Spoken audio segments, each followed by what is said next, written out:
Hi, I'm going to look at some of the topics in R, especially for quant finance. To start with, I'll look at simple data entry into R, and then we'll try to explore some of the charting features.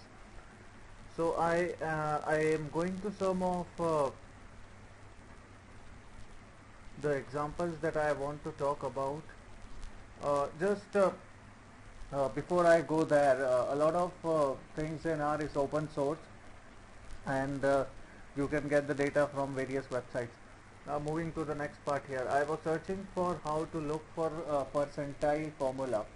So on a broad level, if you look at the things, we are looking for an Excel alternative. So Excel to R. So an analyst generally who has not done a lot of programming and who would have used Excel would then move to R, and while moving to R he would face some problem. In Excel, what we used to do for the percentile was to write percentile formula and show the range.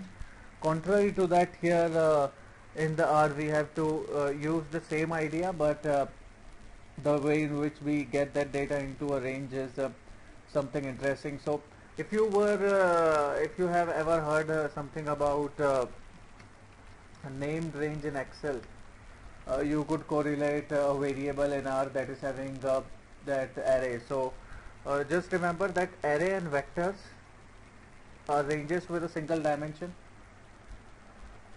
Sometimes they are used interchangeably.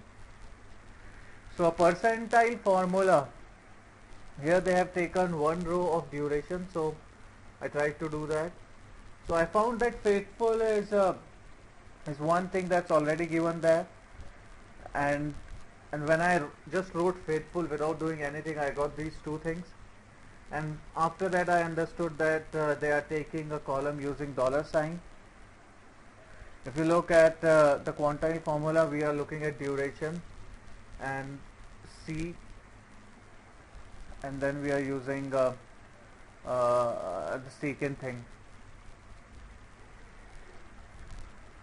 So if you look at it, this resembles like MATLAB, things stored in an array, 2D matrix, some pre-built formulas that we are using. So looks like MATLAB, if you have done that before. Okay, what is faithful? I just googled that. So faithful is some data that's already there. It's already a built-in data into R.